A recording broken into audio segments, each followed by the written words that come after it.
Današnja sjednica Narodne skupštine sazvana je sa najboljom vjerom da će narodni poslanici, svjesni težine trenutka i odgovornosti pred budućim generacijama i budućim sazivima, donijeti odluke isključivo u interesu Republike Srpske. Vidljivo je dakle da se u ovom slučaju radi o neovlaštenom istupanju bošnjačkog člana predsjedništva Bosne i Hercegovine.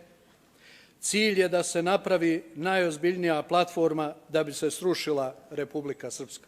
I da je ovdje klasična zloupotreba koja je učinjena od strane bošnjačkog člana predsjedništva. Prvo da naučimo da se tamo dnevni red formira tako što vas 14, odnosno 13 iz Republike Srpske sjednete zajedno, pa nazovete predsjednik SDS-a, SNSD-a, predsjednika Skupštine Republike i vladu i kažete hajde da dogovorimo. Kad to budemo radili, onda nas neće više Bakir zasipati apelacijama. Kao predsjednik Republike tražim od političkih partija da maksimalizuju naše zahtjeve u tom pogledu i kroz zaključke iskažu upravo te zahtjeve. Bojim se da je možda malo i ova sjednica preuranjena. Bilo bi dobro da smo kojim slučajem imali sjednicu sa zakašnjenjem.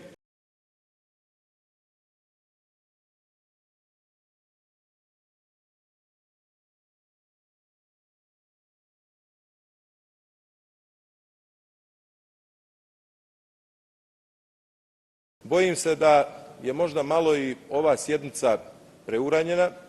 Bilo bi dobro da smo kojim slučajem imali sjednicu sa zakašnjenjem.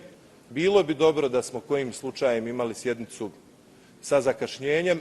Bilo bi dobro da smo kojim slučajem imali sjednicu sa zakašnjenjem.